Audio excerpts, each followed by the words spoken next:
No one tells you this, but as we age, certain habits push people away without us even realizing it. Are you guilty of any of these? Sapphira, 67, always considered herself warm and welcoming until she noticed people pulling away. From overcorrecting others to holding grudges, these habits may be making life lonelier than it should be. Sapphira, 67, spent decades as a dedicated nurse, always putting others first. She's warm, kind and full of wisdom, or so she thought. But lately, something has changed. Friends don't call as often, conversations feel shorter, and family gatherings seem different. At first she brushed it off. People are just busy, right? But deep down she couldn't shake the feeling that something was off. One afternoon, after yet another cancelled coffee date, she started reflecting. Could it be something she was doing? Certain habits, things she never thought twice about, might be pushing people away. And the worst part? She never even realized it. Sapphira isn't alone. Many women unknowingly develop behaviors that create distance instead of connection. But here's the good news. Once you recognize them, you can change them. And when you do, relationships improve and life feels fuller again. Stick with me, because number 10 is one most people never notice, yet it makes a huge difference. And if any of these sound familiar, comment yeses below. Before we dive in, if you find this helpful, hit the like button. It really supports the channel. And don't forget to subscribe for life advice for older people. Now, let's get started.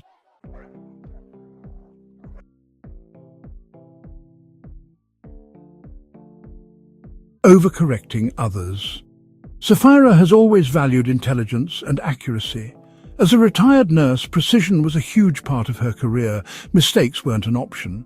That mindset followed her into everyday life, where she took pride in helping others get things right. Whether it was correcting someone's grammar, fact-checking a casual story, or clarifying a minor mistake, she believed she was being helpful. But over time, she noticed something strange. Conversations felt colder, and people seemed less eager to engage. Then, one day, her granddaughter hesitated before speaking, carefully choosing her words. When Sapphira asked why, the young girl said, "I don't want to say it wrong."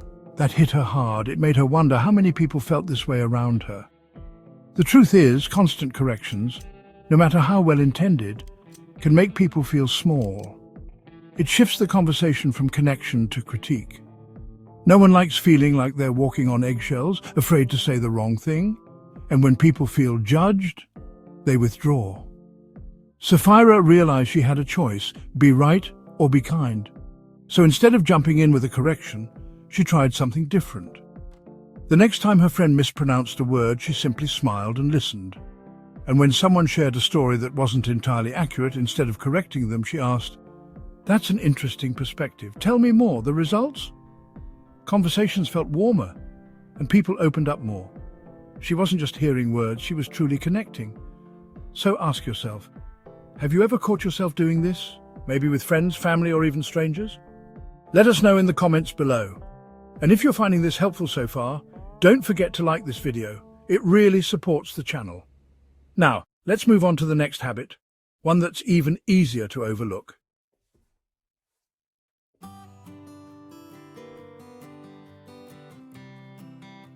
Talking more than listening. Sapphira has always been a storyteller. Decades of experiences, lessons and wisdom. She loves sharing them. Whether it's advice on raising kids, handling relationships or staying healthy, she sees every conversation as a chance to help others. But one afternoon, during lunch with an old friend, she noticed something unsettling. As she talked about her latest trip, her friend kept nodding, smiling politely, but her eyes kept drifting elsewhere. By the time Sapphira finished her story, there was an awkward pause. Her friend glanced at the time and said, "Well, I should get going." This wasn't the first time. Lately, deep conversations had become rare. People seemed eager to wrap things up. Sapphira wondered, was she talking too much? The truth is, no matter how interesting our stories are, if we dominate conversations, people start pulling away. Everyone wants to feel heard, but if a discussion feels one-sided, it becomes exhausting. Instead of connecting, others might feel like they're just there to listen. Sapphira decided to try something different. The next time she met a friend, instead of leading the conversation, she asked, "What's something exciting in your life right now?" And when they spoke, she didn't interrupt. She let pauses linger, showing she was fully present. The difference was immediate. Her friend lit up, sharing things Sapphira never even knew about. The conversation flowed naturally, and for the first time in a while, it felt like a real exchange, not just another story session. So, here's a question for you. When was the last time you truly listened without waiting for your turn to speak? Have you ever caught yourself talking more than you should? Let us know in the comments. And stick around, because the next habit is something many people do without realizing, and it quietly chips away at confidence.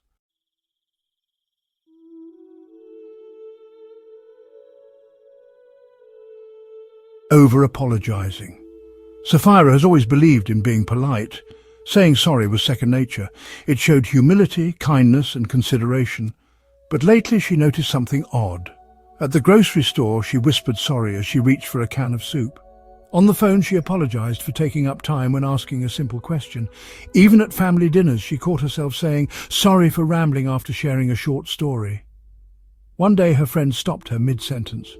"Why are you apologizing? You didn't do anything wrong." That moment hit her hard. She hadn't even realized how often she did it. Over-apologizing might seem harmless, but it quietly sends a message that you believe you're an inconvenience. It makes others see you as less confident, even when you don't mean to be. And worst of all, it chips away at self-worth. Sapphira decided to make a change. Instead of saying sorry for being late, she tried, "Thank you for waiting." Instead of sorry for asking, she said, "I appreciate your help." The shift was small but powerful. She noticed people responding differently. Conversations felt more balanced, and she felt more self-assured. So ask yourself, do you ever say sorry when you don't need to? Try replacing it with gratitude instead. It's a small change that can make a big difference. And stay with me, because the next habit is something most people don't realize they do, yet it slowly pushes others away.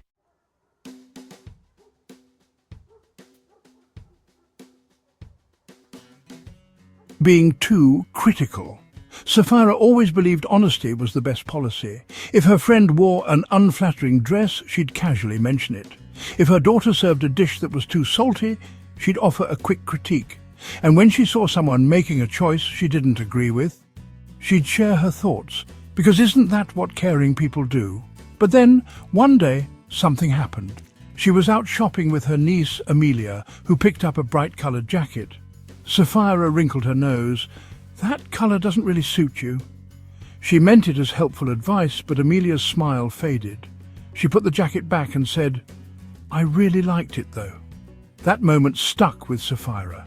Had her comments been making people second-guess themselves? Were her honest opinions doing more harm than good?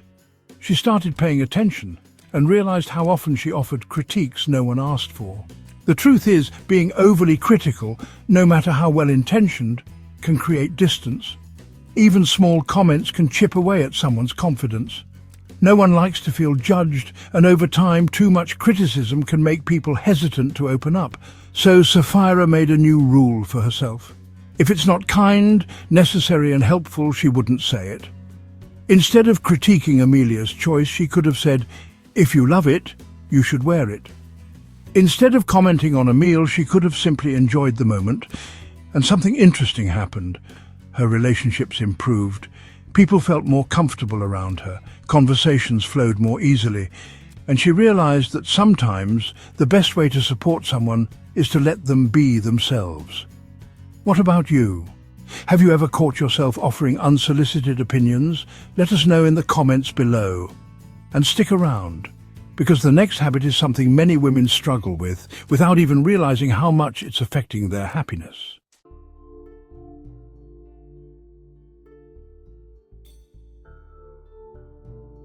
Isolating instead of reaching out. Sapphira used to have an active social life. Weekly coffee dates, phone calls with old friends and impromptu lunches filled her calendar.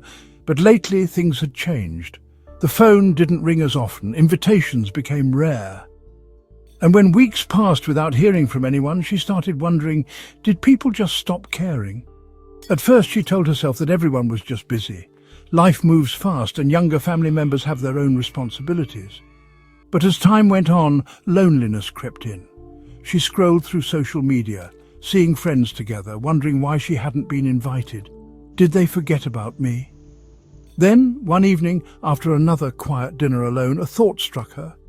When was the last time I reached out? She realized she had been waiting for someone to call, waiting for an invitation, waiting for connection to just happen. The truth is, as we get older, social circles naturally shrink. People assume everyone is doing fine, and if no one speaks up, relationships fade. But the key difference between loneliness and connection isn't who reaches out first, it's whether you take action. So, Sapphira decided to test something. Instead of waiting for her friend Lillian to call, she picked up the phone. "Hey, I'd love to grab lunch this week. When are you free?" Instead of wondering if her neighbour would invite her over, she knocked on their door and said, "I just made some tea. Care to join me?" The results? People were happy to hear from her. Most had assumed she was busy too. And just like that, her calendar began filling up again. Not because people suddenly changed, but because she did. So here's something to consider. When was the last time you reached out first? Have you ever found yourself waiting instead of taking the first step? Let us know in the comments below. And keep watching, because the next habit is one that might be keeping you stuck in the past without even realizing it.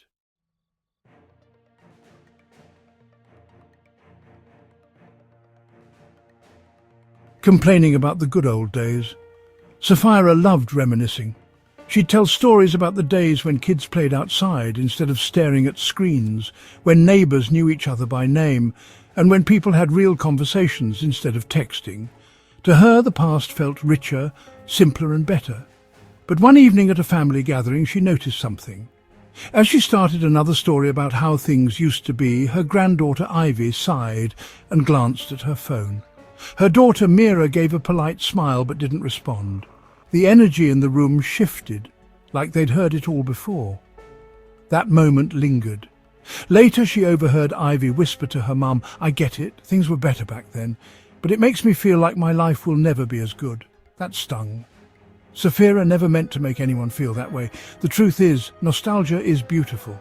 But when we constantly talk about how things were better in the past, it sends a silent message that today isn't good enough.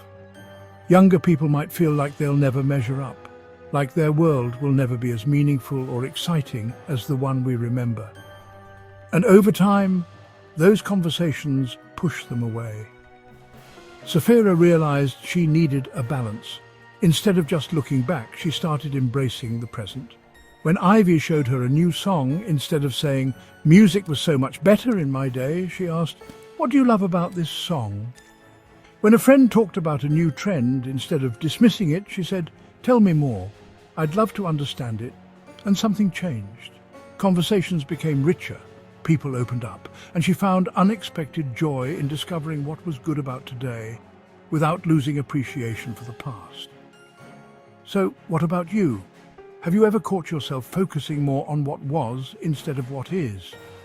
Let us know in the comments. And keep watching, because the next habit is something that might be secretly draining your energy without you even realizing it.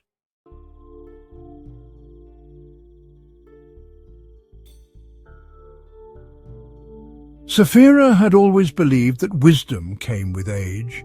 She'd lived through struggles, learned life lessons, and figured out what truly mattered.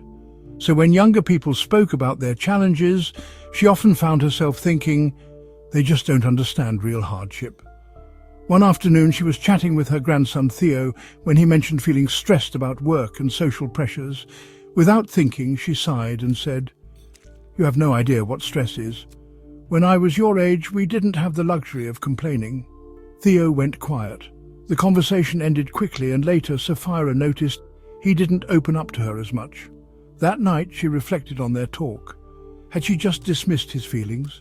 Had her words made him feel unheard? The truth is, every generation faces struggles. They're just different. When we say things like, "Young people don't understand," or "Back in my day, we had it tougher," we create an invisible wall. It makes younger people feel like their experiences don't matter, and over time they stop sharing them. Sapphira decided to change her approach. The next time Theo talked about work stress, instead of dismissing it, she asked, "What's the hardest part for you?" When her niece mentioned social media drama, instead of rolling her eyes, she said, "Tell me more. I want to understand what that's like." And something surprising happened. Younger family members started opening up again. They invited her into their world, shared their dreams and struggles, and even asked for her advice, because they knew she would listen instead of dismiss. So, here's a question. Have you ever caught yourself thinking young people just don't get it? What if instead you asked, "What's important to you these days?" You might be surprised by what you learn.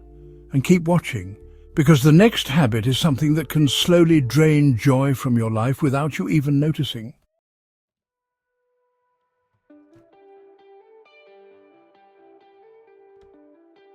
Sapphira used to love fashion.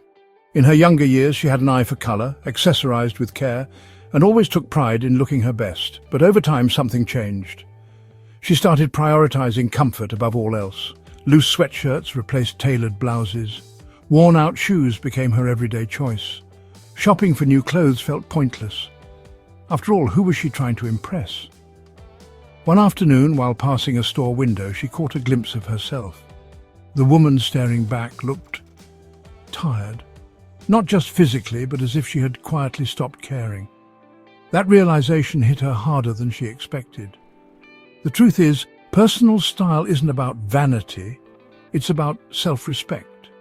When we stop putting effort into how we present ourselves, it subtly tells the world and ourselves that we've given up. And that affects confidence, mood, and even the way others interact with us. Sapphira decided to make a small change. She bought a bright scarf, nothing extravagant, just something that made her feel put together. Then she started picking outfits with intention, not for others, but for herself. The result? She felt lighter, more energized, and even noticed people treating her differently, complimenting her, engaging more in conversation. Because when you feel good in what you wear, it shows. So, here's a thought. When was the last time you wore something that truly made you feel good? Let us know in the comments. And stay with me, because the next habit is something that can quietly affect the way people see you without you even realizing it.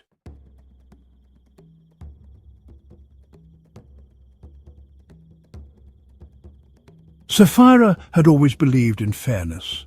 If someone wronged her, she remembered. She wasn't the type to yell or seek revenge, but she didn't forget. Over the years, small disappointments piled up. Her best friend never apologized for missing her birthday dinner. Her sister made a hurtful comment years ago, and her neighbor once borrowed her favorite book and never returned it. She told herself she had moved on. But deep down, she carried those grudges like invisible weights. Every time she saw those people, a small resentment resurfaced. Conversations felt stiff. Relationships remained distant. And without realizing it, she was the one suffering the most. One evening, while watching a documentary about longevity, something struck her. A researcher mentioned that holding on to grudges raises stress levels and even shortens lifespan. That night, Sapphira lay awake, thinking, was she really willing to let old wounds steal her peace? The next morning, she made a decision. She would choose peace over proving a point.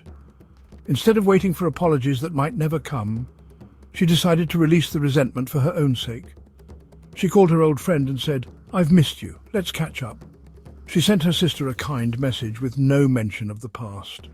And when she ran into her neighbor, she simply smiled and let go of the book in her mind.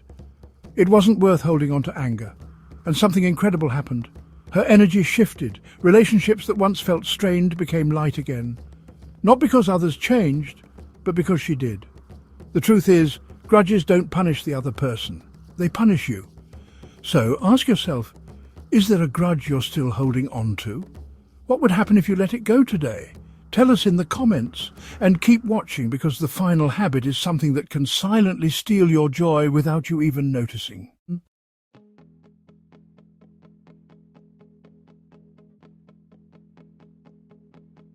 Playing the martyr. Sapphira had spent her whole life taking care of others. As a nurse, a mother, and now a grandmother, she had always put everyone else first. Need a favour? She'd say yes. Need a last-minute babysitter? She'd cancel her plans. She believed that being selfless was the right thing to do. But deep down, resentment was building. She never said it out loud, but she wished people would notice how much she sacrificed. When no one acknowledged it, she felt unappreciated, even invisible. Then, one evening, after spending all day running errands for family, she collapsed onto the couch, exhausted. She picked up her phone and saw a text from her daughter. "Hey Mum, can you watch the kids again tomorrow?" "No, thank you." "No, how are you feeling? Just another request." Sapphira felt a wave of frustration. Why doesn't anyone see how much I do? But then a new thought hit her. Had she ever told them? She always smiled and said, of course. She never set limits, never said no. How could they know she was overwhelmed if she never admitted it? That night, she made a promise to herself. No more playing the martyr.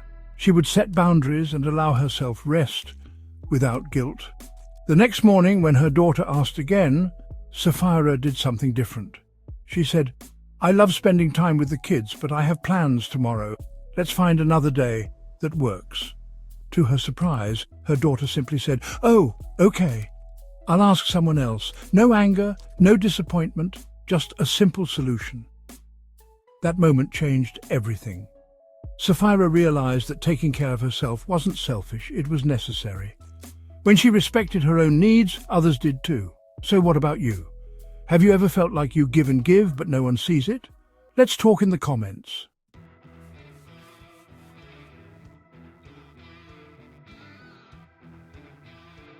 Refusing to try new things.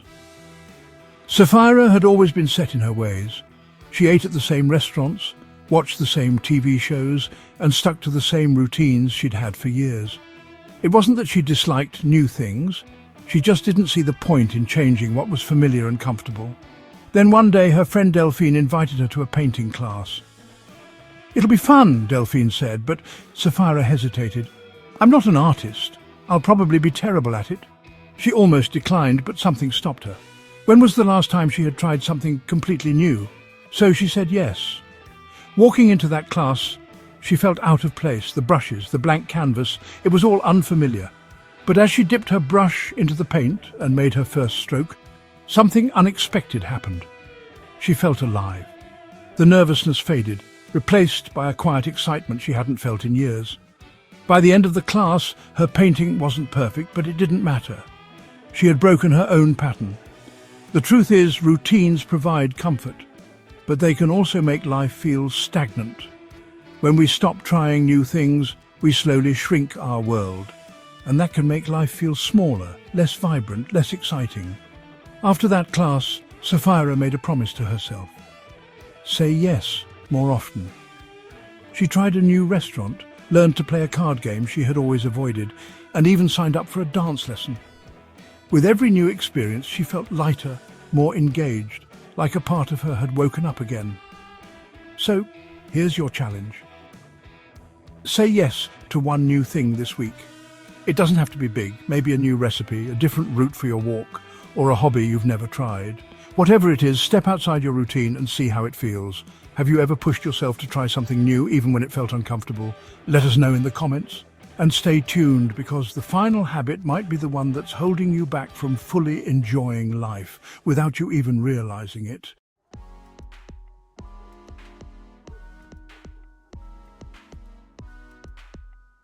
Avoiding difficult conversations. Sapphira had always believed that some topics were best left unspoken. She avoided difficult conversations not because she didn't care, but because she didn't want to stir up conflict or discomfort. She dodged discussions about money with her children, afraid they'd think she was a burden. She stayed silent about her health concerns, not wanting to worry anyone. And when it came to regrets, she buried them deep, pretending they didn't exist. But avoidance came at a cost. One evening at a family dinner, her daughter, Mira, casually mentioned retirement planning. "Mum, have you thought about what you want for the future?" Sapphira quickly changed the subject. Later that night, she overheard Mira whisper to her husband, "I wish she'd talk to us about these things. I don't want to guess when the time comes." That moment hit hard. By avoiding tough conversations, she wasn't protecting her loved ones, she was leaving them in the dark. The truth is, avoiding difficult topics doesn't make them disappear. It only creates unresolved tension. Whether it's discussing financial plans, end-of-life wishes, old regrets, or unspoken apologies, leaving things unsaid can weigh heavily on relationships. Sapphira knew she had to start somewhere. Instead of tackling everything at once, she wrote down one conversation she had been avoiding. The next morning, she sat down with Mira and said, "You asked about my future plans. I think it's time we talk." That one step changed everything. The more she opened up, the lighter she felt.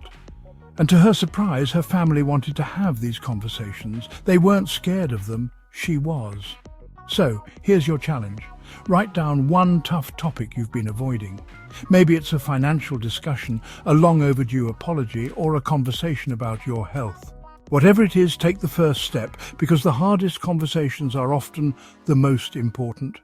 Have you ever put off a conversation you knew you needed to have? Let's talk in the comments.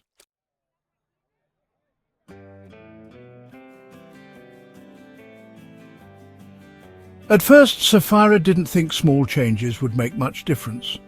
But as she started adjusting her habits, something surprising happened. People responded differently.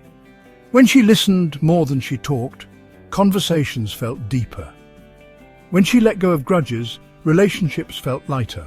And when she started prioritizing herself, she felt alive again. One afternoon, as she sipped coffee at her favorite cafe, she noticed something she hadn't in a long time.